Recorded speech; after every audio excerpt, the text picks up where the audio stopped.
name's Melissa Pappas. I am the founder of Emerging Creatives of Science.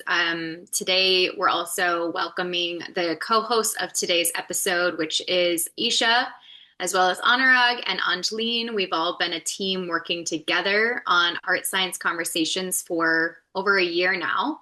And the idea here is that it's a collaborative conversation between artists and scientists where we talk about topics that could use a little help in problem solving with a creative approach. So we have two researchers with us, Raquel Peixoto and Liza Roger. They're both professors in what we've identified as desert locations. So the idea of studying corals in these places to us seems unexpected, but the more you hear from both of them, you're going to learn that actually you can study corals in these places. Raquel is a professor of marine science at the King Abdullah University of Science and Technology, KAUST, which is in Saudi Arabia. And Lisa is an assistant professor and senior global future scientist at Arizona State University in Arizona in the US. So you can also see that we've got like a pretty far geographic distance and diversity here for where these two women study corals. So before we dive a little bit deeper into the sciencey details, I want to give the floor to, we'll start with Lisa and see, on a more personal note, like what are the scientific questions and the big research questions that you might have had when you first started off your career? And like, how did that bring you to studying corals? Like, why corals? Can you give us an idea of the context of where you're coming from? Hi first. Thanks for having me. I actually never started on corals in the first place. I wanted to be a marine biologist since I was a child because I started watching the Cousteau documentaries on TV. It was the first time you had the ocean in your living room because they perfected or they improved scuba diving gear and underwater cameras. So, you had these documentaries that were underwater, and so I was hooked. I'm a TV generation, so that's what I wanted to do. I didn't know what, but it had to be related to the ocean. And when I started actual research, I was working on plankton. On calcifying plankton. They are called the ones I was looking at were pteropods. The common name is sea butterflies. They're quite cute if you ever have time to Google them. And I was looking at their shells and how they build their shells under scenarios of ocean acidification. That took me towards a geochemistry kind of track. And there's a lot of work that's been done on coral skeleton in geochemistry in relation to climate reconstruction. So as the corals grow, they grow in different increments, just like trees, for example. And if you measure the composition through these different growth lines, you can reconstruct seawater temperature, oxygen, pH, all these kind of things. So that's what I fell into. Despite my best effort, I was in the corals. I was the one not doing corals in coral labs, and then eventually, it's during my postdoc that I fully swung towards the corals.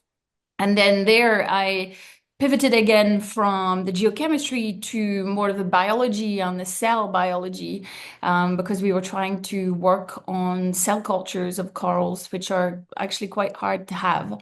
And I kind of found a niche, and I identified a field-wide need to improve those techniques and gather more knowledge about how the coral cell exchanges different compounds with the symbionts and vice versa, and how to try and keep the symbiosis balanced under different scenarios of stress. So that's what we do. We work on cells. Yeah. That's really exciting. I mean, I'm really interested in kind of like following your pathway from geochemistry to cell biology, and then Oh like, yeah, it's weird. and we'll get into that. But I'll give Raquel the floor now, and also kind of ask the same question, like, how did you get into the research that you do, and was it driven by a particular question that you identify corals as the perfect study subject for, or like how did your pathway kind of move into the coral research world? Thank you also for having me. It's a pleasure to join the discussion. Uh, just like Lisa, I didn't start with corals either. So I always wanted to be a biologist, well, I always wanted to be a marine biologist, but in some part of the way, I've got really in love with microbes, and I started to work on microbes that are associated with plants and soil and the beneficial ones. And at some time when I became a postdoc after I finished my master's and PhD, because I did my master's and PhD on beneficial microbes for plants and agriculture. I At that point of my postdoc, I started to work on beneficial microbes for the environment, focused on bioremediation. And at the time, I was working on mangroves. That was my transition from land to the ocean. And it's actually very emblematic because I started on soil and plants and then went to mangroves for the transition and then ended up in corals, in coral reefs. But at the time, we wanted to restore a degraded mangrove that was contaminated with oil. And I was using the same knowledge and the same frameworks that we applied for agriculture, but for bioremediation and focusing on degrading the oil that was contaminating this mangrove. And this is a very interesting story because at the time, some people wanted to turn this mangrove into a parking lot, which obviously the environmental agency said they couldn't do.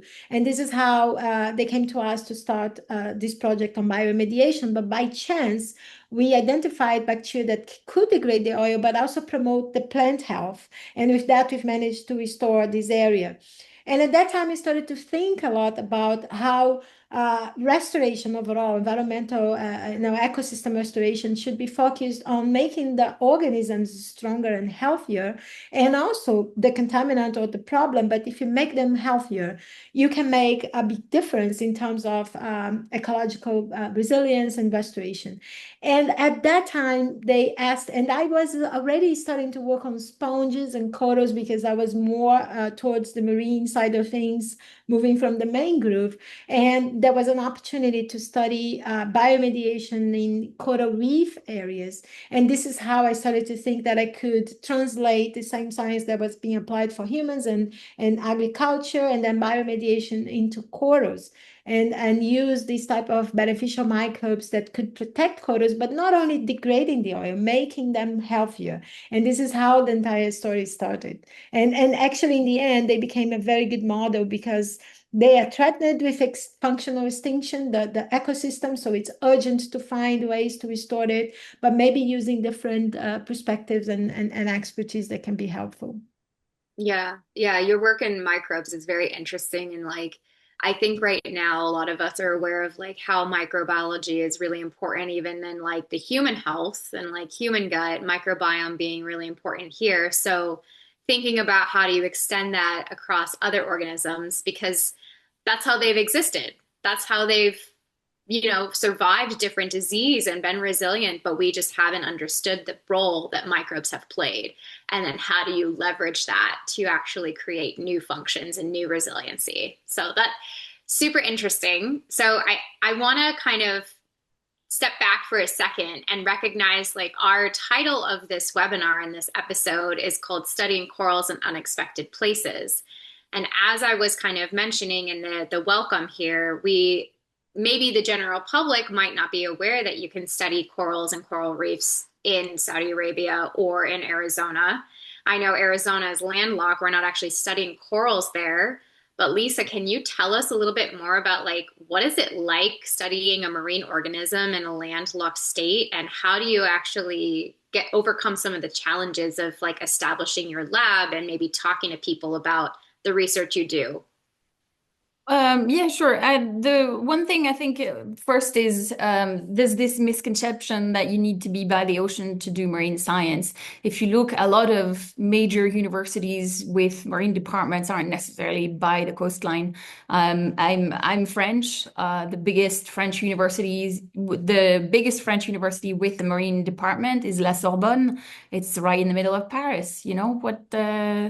And they don't get asked, why are you doing marine science while you're landlocked? So I see no issues with doing marine science where you're not on the coastline. What I do makes it easier as well because we work with cells, so I don't actually need to measure the ecosystem response. So I don't necessarily need to be boots on the ground all the time. So yes, having a marine lab in the desert does mean that I need to grow my own corals. And the issue is seawater. Funny enough, but you have some landlocked universities that shuttle seawater that have pipelines and things like that. So they actually buy seawater from the ocean, which I think is a little bit insane. So we don't do that. We use deionized water, reverse osmosis, filtered water from the university facilities, and then we mix it with commercial salt mix, and that's what we use to make our seawater. Of course, it doesn't have all the microbes that come in natural seawater. There's some organics that are lacking as well. So we have to be very careful about the health of our corals because also we study stress. So if our initial organism is already stressed, then our baseline isn't accurate. So yeah, it's challenging. I have a small army of students on my team that help keep all this up.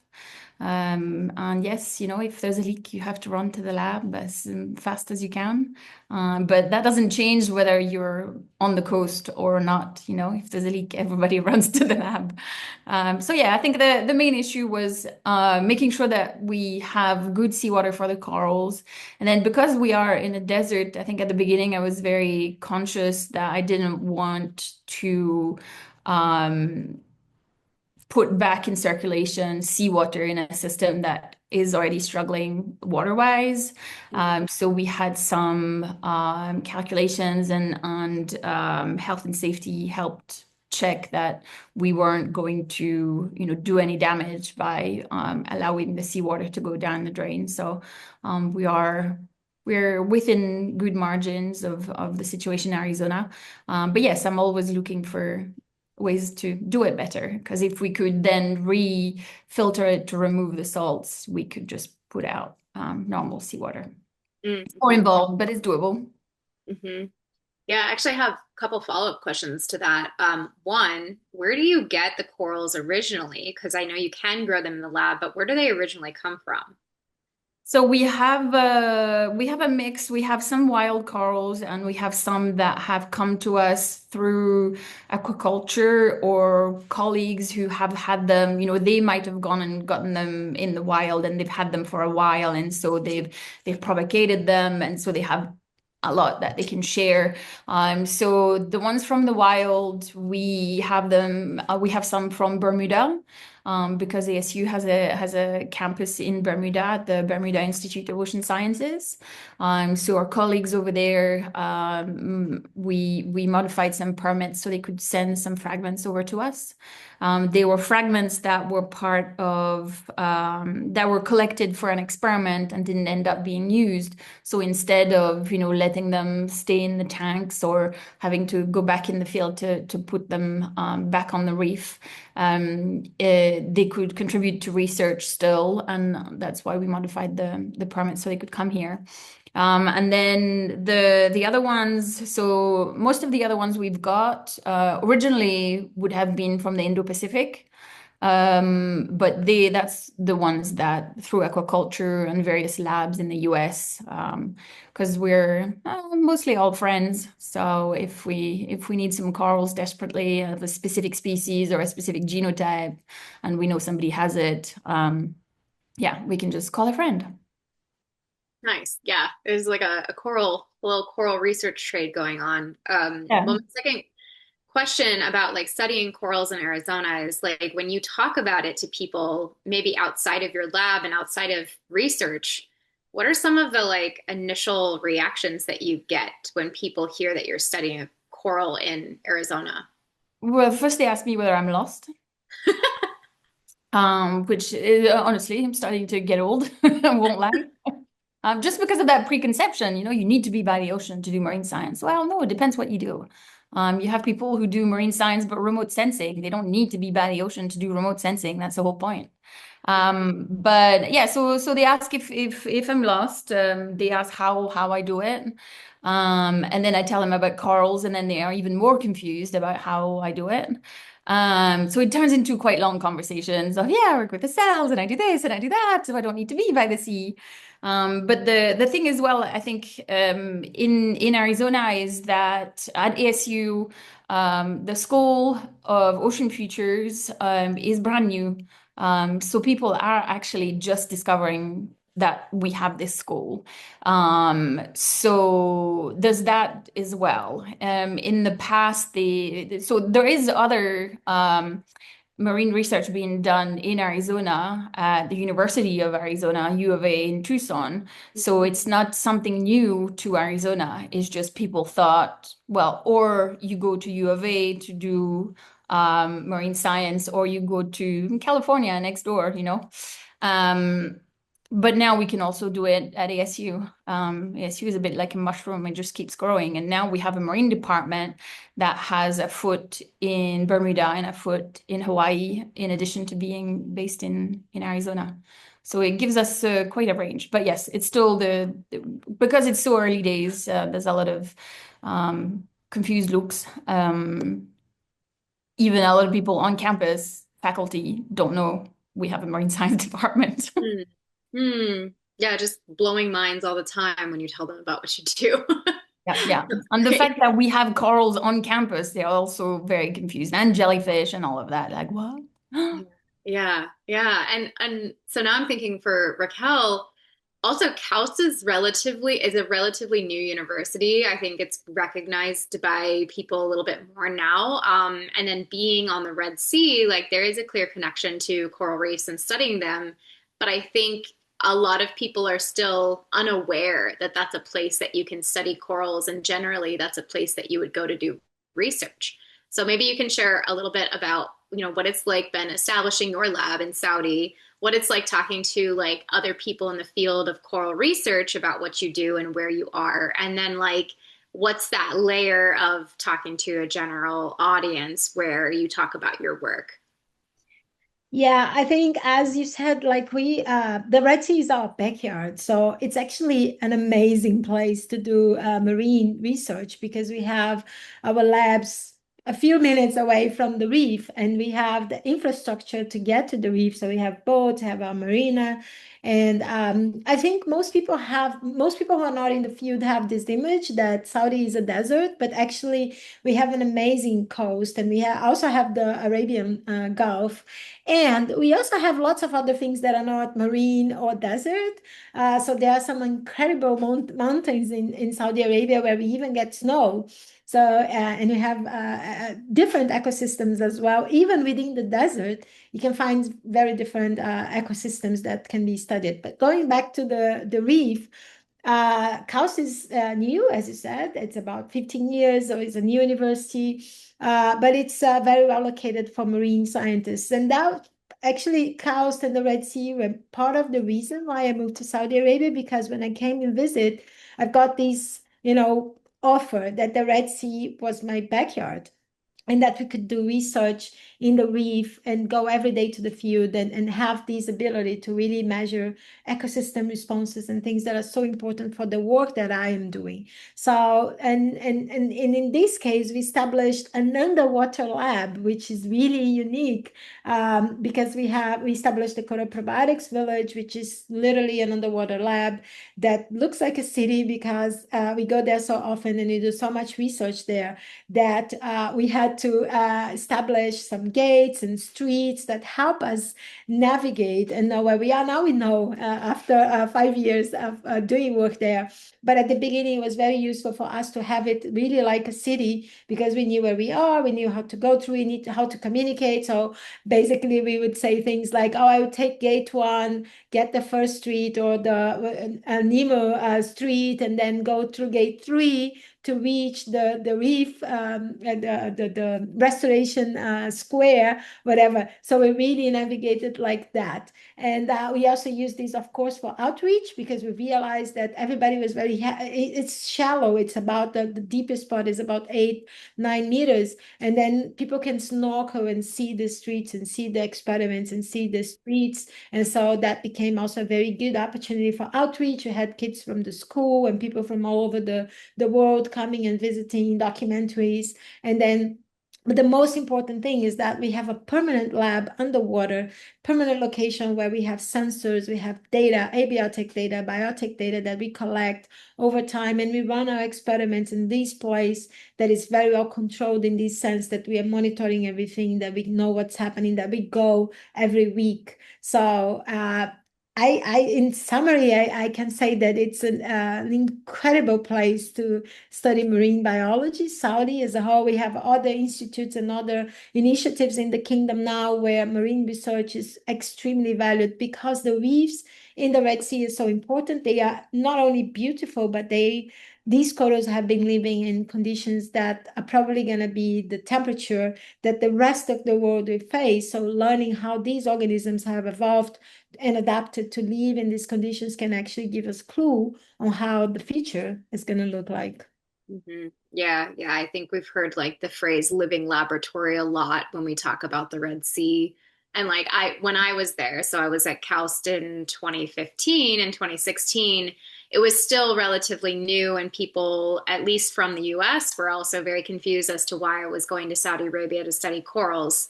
But I think like the recognition of what's happening over there has just grown exponentially over time. So the fact that you're even able to have like a actual living laboratory on the reef there, and then use that not only for research, but for outreach and for inspiring people to actually care and be aware of what's going on is beautiful. I'm glad that like growth has happened so fast. It's actually really exciting to see what's happening over there. So the way that we've connected this kind of conversation around, studying corals in places that one might not expect is also kind of like against the backdrop of a desert. But really what we're really seeing here and recognizing is like there is so much life and so much like different ecosystem analogies. Even Lisa was talking to us about how people can consider symbiosis not only for corals, but how do you relate it to like saguaros and the animals that live in cactuses? So the idea of like, how do you take scientific concepts around your own research and then connect that to the community that you're in? I think you guys are doing both really great job and also like in very different fields. So I'm going to jump into the next question, which is going to kind of dive into some of the science that you both work on. And Raquel, I'll start with you, but you've mentioned this work on beneficial microorganisms for corals and just generally talking about how microbiome and other organisms are helpful to not only kind of do a function of protect them, resilience against a disease, but also maybe to add other functions that we're discovering. So I also just want to congratulate you being kind of a co-chair for this new IUCN microbial conservation specialist group, which is really exciting. So we get to have recognition for these little underwater microscopic organisms that do so many good things for the ecosystems we care about. But can you talk a little bit about like how microbes connect to coral bleaching and stress, and what are the solutions that you're discovering through this approach? Definitely. Yeah, as you mentioned, microbes are important for everything. They shape the planet as we know it, right? And they keep shaping it and keep making it functional in terms of driving all of the biogeochemical cycles that we need, and also being associated with all living organisms. And that's not different for corals. So most living organisms, if not all of them, rely on the associated microbiome for key functions that cannot perform by themselves. So, for example, some vitamins and some nutrients that we need are produced or made available by these microbes, the competition with pathogens, so that we have a microbiome that is protecting us against invasion by pathogens, the degradation of some toxic compounds. So this is common between corals and other living organisms. In the case of corals, one of the members of the microbiome is more well studied, and it's the photosynthetic algae that is associated with corals and provides most of the nutrients that corals, shallow corals, most of them rely on. But they are also sensitive. These relationships, these symbiotic relationships, becomes toxic when the competition for nutrients becomes the most important aspect of this relationship, and that happens when the temperature increases. So let's think about it. They have a very good and mutualistic symbiotic relationship. They are all happy. Corals are getting most of the nutrients. The algae is getting some of the nutrients they need and protection. But then at some point, the temperature changes or something else happens in the ecosystem, and then they start to compete by nutrients rather than helping each other. And also this triggers lots of the production of toxic compounds, so that a happy marriage becomes a very toxic relationship. And the corals get rid of the algae, or the algae goes away. But the result is the corals in need of most of their energy because the algae is gone. And this is the bleaching process. But together with the algae, the microbes will also be, the other microbes will also be affected, because it's a general trend that the beneficial microbes that I mentioned, they are usually replaced by pathogens when the organism, the holobiont, the combination of the host plus the microbiome, is exposed to stress. And this doesn't happen only for corals, but in degraded ecosystems, usually the opportunistic pathogens will be more fit for these new environments that are usually toxic for the beneficial ones. So now corals have two problems. They don't have the beneficial microbes they rely on, including the algae, but not only the algae. And they have to cope with the opportunistic pathogens that are overgrowing and replacing the good ones. So this is what happens during bleaching. And our strategy, and this is really, again, borrowed from agriculture and plants and borrowed by humans and other hosts, was that we could restore the beneficial microbes by culturing them from corals and from the marine ecosystem before the stress happens, when they are healthy. We can select the good ones in the lab, and we can apply them back when corals are stressed. So we increase the abundance of these good ones during these times of stress, and we can talk about other ways to do that. But most importantly, and from the beginning, this is what we thought. And then we can, with that, retain the algae or the mutualistic relationships for a bit longer. So we could keep corals alive for a bit longer, so that when the temperature goes back to normal or the stress is mitigated and the algae comes back, they will find a living host. And this is basically what we are doing. And this is similar across different hosts and ecosystems, that people are finding the beneficial microbes that are already there, and they can restore them. And with that, they protect the entire holobiont. And this is interesting because when we restore the macroorganism, usually it takes years and generations for the acclimation or for the growth of these organisms, including corals, and years and decades. And microbes have these very short generation times, and we can very quickly try to tackle the problem at the very beginning. And with that, we stop the degradation, or we revert it somehow. So it's a good solution to have in the toolbox, not the only one, but one very good thing that we can do, such as a first aid and a first response to this type of degradation, to try to retain some of them. And if we retain them during these periods of stress, we give them the chance to acclimate and to adapt as well. Mhm. Yeah, I look at photos of you kind of administering probiotics to corals, and it's kind of like, feeding corals some yogurt so their microbiome can be well established before they might get sick. So it's like a really great way to think about how do you protect corals with the stuff they're already producing, and kind of Yes. give them back the healthy benefit that they already had before, but then like just boosting that for them. So I think that's like a really cool way to think about protection against bleaching. And now I'm really interested to hear Lisa's perspective because what she's looking at is like that cellular level of stress and that combination of like what's happening on the animal cell level and the plant cell level and what's going on like right there in the chemistry of it all. So Lisa, maybe you can share a little bit about your perspective on bleaching and what kind of questions are coming up around your research. Yeah, so the Raquel gave a really good explanation for she laid the groundwork for how bleaching happens.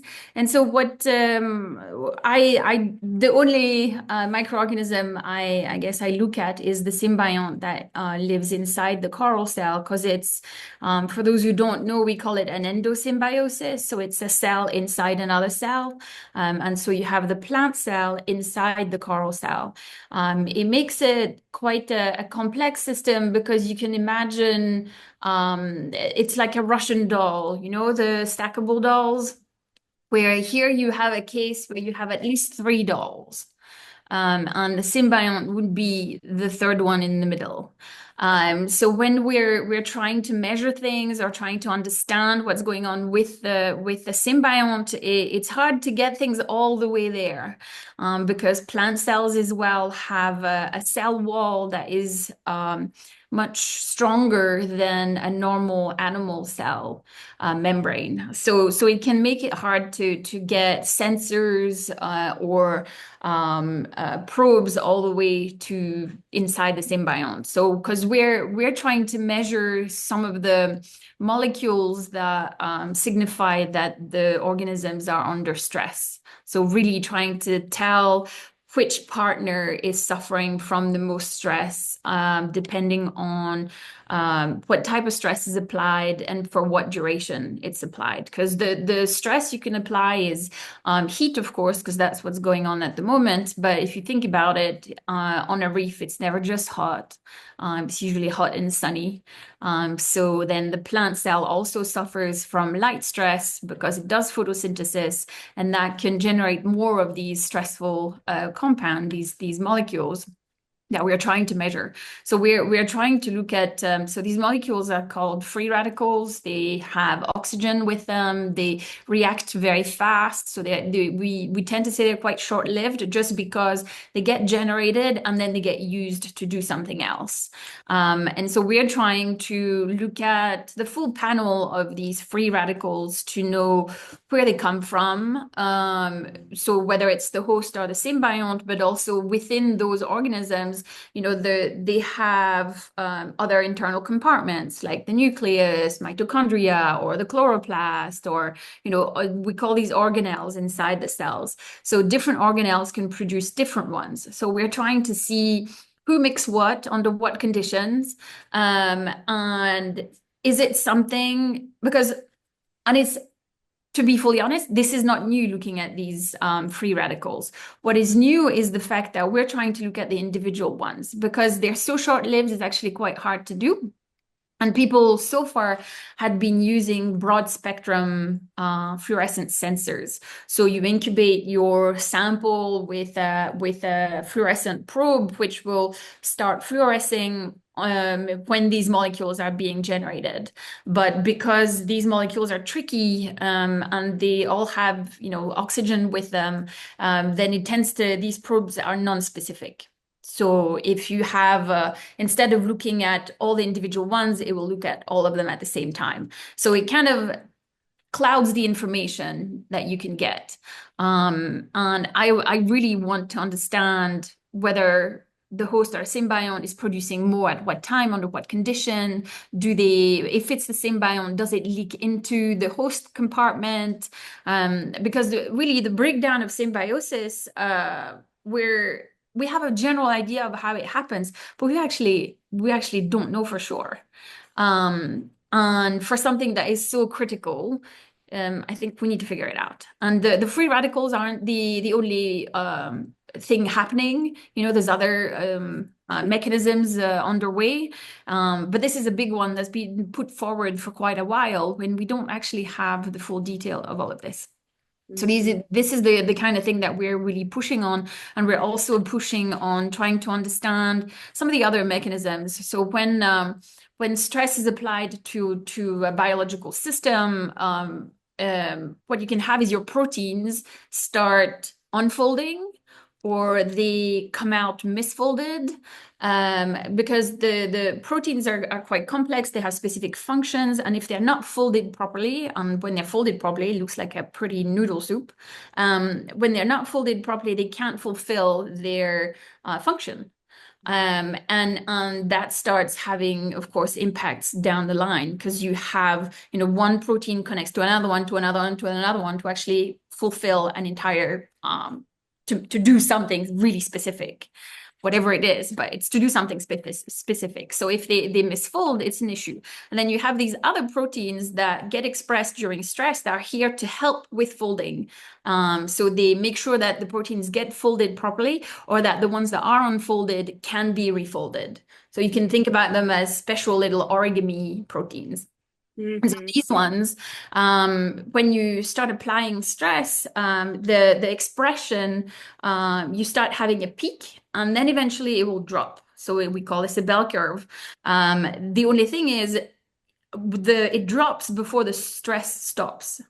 So we're trying to figure out what's this window, the peak expression, and when does that specific protein starts dropping in expression, to see whether, if we are able to make that protein keep being expressed, keep being produced, so that it does its function of refolding the origami, the proteins, the other proteins, then could we reduce the amount of stress generally experienced by the system, so by the cells, so that it can hold for longer. Because all these proteins, they're here to help. If they stop helping, because it's very metabolically demanding to be producing all these proteins all the time, then that's when the system crashes. So we try to get to this problem of symbiosis and cellular stress from different angles, to see, well, first, can we understand the breakdown of symbiosis better at the cellular level, really looking at symbiosis in a dish, and can we, through this work, try to identify targets for treatment? So can we upregulate the expression of certain proteins? Can we, if we find a place where these free radicals are expressed the most, could we generate an antioxidant, and then get it delivered right there, so that those antioxidants directly address the free radicals, so the oxidative stress that's being made there? Because we can do all these things, but you gotta really understand the system before you're able to do that. Yeah, yeah. Actually, I love how both of your guys' research, if you look at it from the perspective of the coral being like a sick patient, it's like, how do we treat the condition that this coral is in? And now, like Raquel's approach is, all right, let's work on its microbiome. Let's make sure it's got the right probiotics to kind of really boost its immune system, essentially.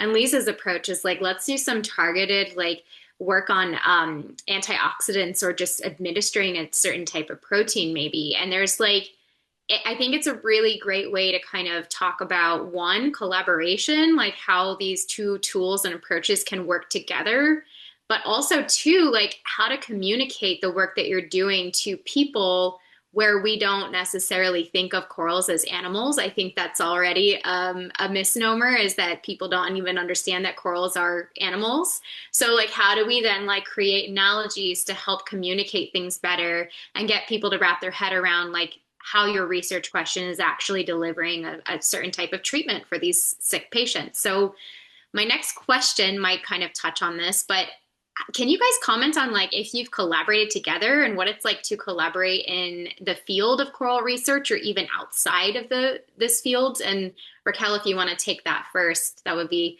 awesome to hear from you in terms of collaboration. I have tons of collaborators, and I think the only reason why we've managed to do all the things we've been doing, because we started from thinking about the framework to use probiotics, to testing it in the lab, to understanding the underlying mechanisms that we were looking at, to applying this in the field, to upscaling it. So it's like several different types of applications and frameworks that we had to develop throughout this time. And I think the only reason why we managed is that we have tons of amazing collaborators that have been helping us. And now not only microbiologists and coral ecologists, but also engineers now that are helping us to upscale this. People working on material science, people who can help us immobilize the cells and release it in different ways. And even like my own migration from soil and plant into the marine realm only happened because of a collaboration at the time. A student who was a coral ecologist and had the corals in the tanks and running experiments in mesocosms approached me at the time when I was already looking into the coral microbiome in the field, and he wanted to collaborate because he wanted the microbiology component for his research, and I was looking for ways to do research with coral ecologists, and then we started to collaborate at the time, and now he is a research scientist in my group, and it's a very important member of the team because he brought these complementary expertise. So I think there is no way we can do research on corals now, given the urgency of developing things from the very beginning, from the concept to prove the concept, to then apply this in the field, to upscale it. It's impossible to do that without collaboration. Lisa and I met actually last year, and we talked a lot about things that are very complementary because, of course, we want microbes to kind of do things that she is going to understand at the very root of the problem. And maybe we don't need the microbes if we can have a compound, but we can also learn things from her expertise, not only in nanotechnology, for example, and things that can help us with the delivery, with improving the functions that we are searching in our probiotics, for example, understanding the way things are happening better in the cellular processes, and in the process we can look for even better probiotics that can be more effective. So I think, yes, collaboration is key. I have tons of collaborators. They are all amazing. Some of them are still members of my team, and I see also all of my students and all of my the people working with me as people who are growing with me, together with me, and developing these things together, because we had to develop the things from the very beginning. Erica being one of them, and she's in the audience, coming up with the how do we do that?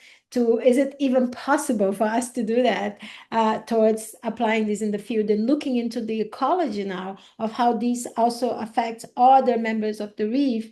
And for that, collaboration is key. There's no way we could do any of this without collaborators. Yeah, I love that sentiment around like collaboration amongst people and researchers, and then how like there's collaboration on the reef for the ecosystem to actually function. So I think that's like a beautiful kind of like tie-in of like how you mimic what nature is doing to solve problems. That's awesome.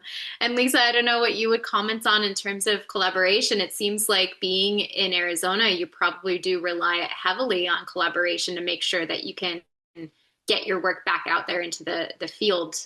Well, so I think the what Raquel as well was getting at is kind of your research trajectory is a whole bunch of swings around about where you start building this network of collaborators that might or might not be in your field.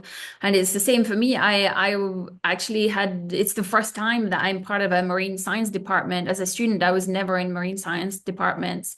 I was always the one doing marine science without being in marine science. So that just makes you used to explaining your research to people who don't do what you do, and exchanging ideas with them. And right now at ASU, my tenure home is actually not the marine science department. It's not Ocean Futures. It's the School of Molecular Sciences.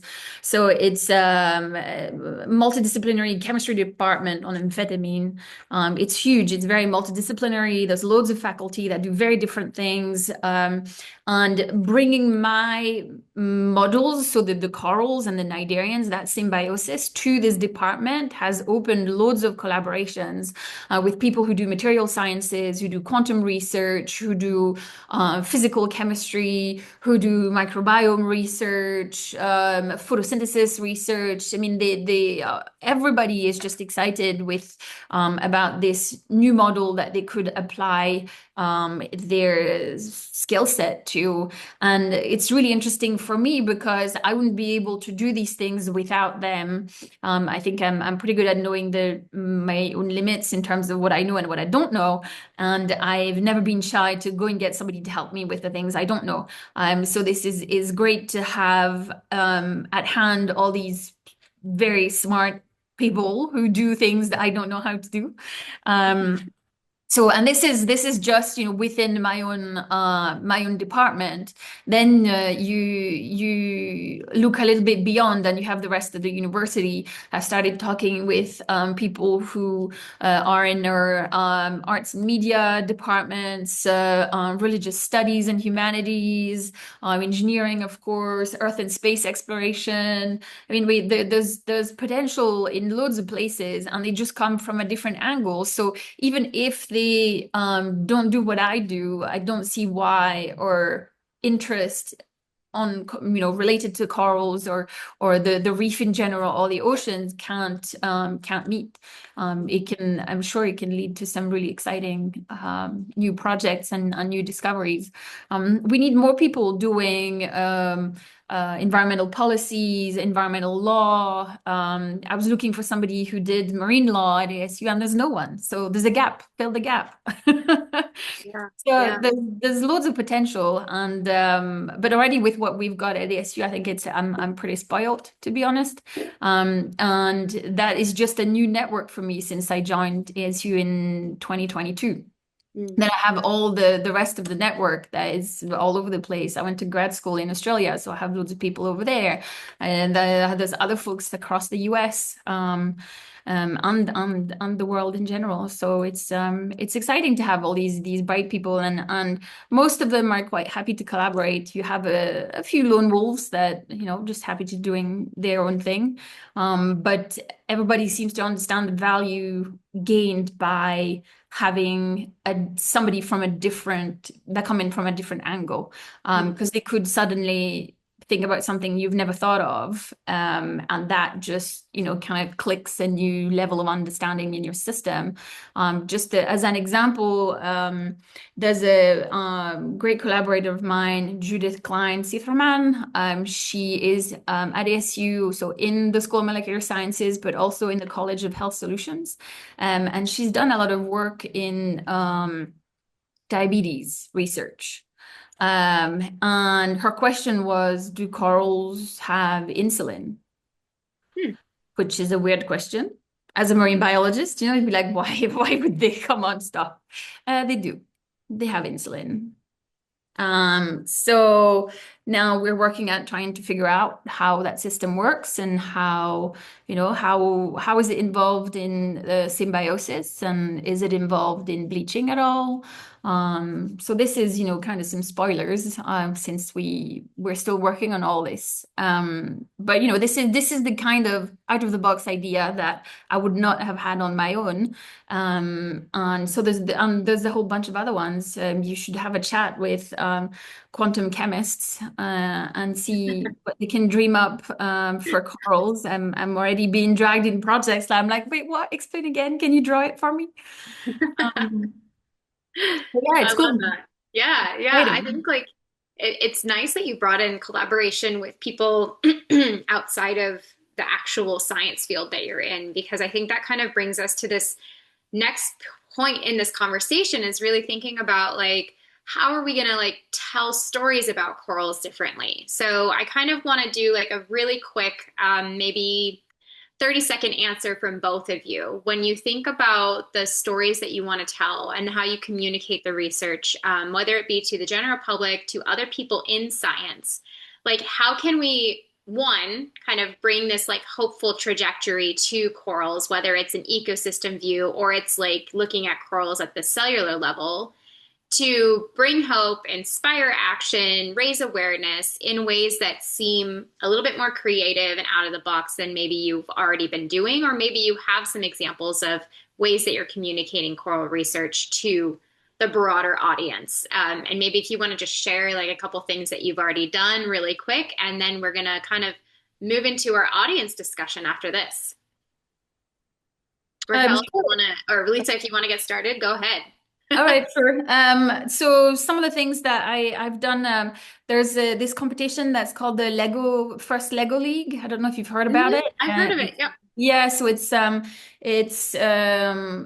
small teams of students in high school and middle school that can take part, and they have to find a cause to design a Lego-based robot that's really really cool and cute. And so I've been a mentor for a few teams like that, and everybody seems to, they want to help the corals. They want to talk to me about the nanoparticles and how to deliver nanomedicine to corals to try and make them feel better. And so there's all of this, and it's exciting to see because it's even teams aren't just in the US. I think last year I spoke to a team in Italy, and I was also talking to a team in Oregon. So it's reaching quite far. And then in Arizona itself, again, it's going back to this thing where trying to get people here to understand that what they do also has an impact in the ocean. There's a saying that's related to the Arctic that was shared to me by a professor who works up there a lot, and so it's from an indigenous person in the Arctic, and that person had said, it's not because you've never been to the Arctic that your handprints, your fingerprints aren't all over it. It's the same for the reefs, and it's trying to get people to understand that everything they do on a day-to-day basis has an impact worldwide, not just in their own backyard. Because everything is connected. I think the more we can communicate these things in a way that the public can understand is important. I think art is a great way to touch people without being overcomplicated. But it also needs to not be too abstract so that people can actually relate, because sometimes you go too far off the left field. Yeah, and I do a lot of tours in my lab, so it's people, can actually see a coral for the first time, because you have a lot of that where people have never actually been to the ocean, haven't had that opportunity. So you're talking about things that they don't have a clue about. They might have heard it, as a blip in the news, like coral bleaching. There's still people that don't know what's going on. They don't know that you're supposed to, pick your sunscreen specifically to try and not harm marine life and those kind of things. It's still not widely acknowledged and understood. So we still have a lot of work to do there. And at a time where funding for research is being attacked a fair bit in the US, we need to be better at doing this so that, that translates into people voting in a conscious fashion that doesn't lead to situations that we are currently in. Yeah, definitely. It's a lot of intertwined kind of aspects of life and society that go Yeah. into communicating work and then taking action. And And it's this thing where, you only care about something you know about and you understand. So it's getting this across and getting people to care about the ocean, care about the corals, care about the planet in general. So we need to bring this message across, and not everybody is able to understand her lingo. So we got to break it down, and art can break it down quite nicely. hmm yeah, Raquel, do you want to jump in and just give us like a quick, like 20, 30 seconds of your work that you've done in terms of science communication around what's happening over there in KAUST? We've been doing several things, but I'll give an example that it's very aligned with what Lisa was saying, that it's because we need people to relate, to understand, to relate in different ways. So first, by explaining our research, using things that people can easily understand, like the yogurt, and then you put colors and you explain it's just like humans, just like when you are about to take antibiotics and you take yogurts to protect your gut health. So you do the same for corals, but also to relate and to understand what's going on. So I will give you an example. We have the Coral Probiotics Village, and we had a contest in our community and the school where people would get to name one of the streets. But to do that, and it was a contest, they had to explain why They deserve that. Why the name they wanted to give related with coral conservation, and to do that they had to investigate that, they had to study that. So it brought awareness because everyone wanted to have a name, a street name in the coral probiotics village. So they all went out to see, why is it even necessary that we have a coral probiotics village? What is that? Why are corals threatened? And how can I come up with a name that it's somehow interesting and fun for conservation?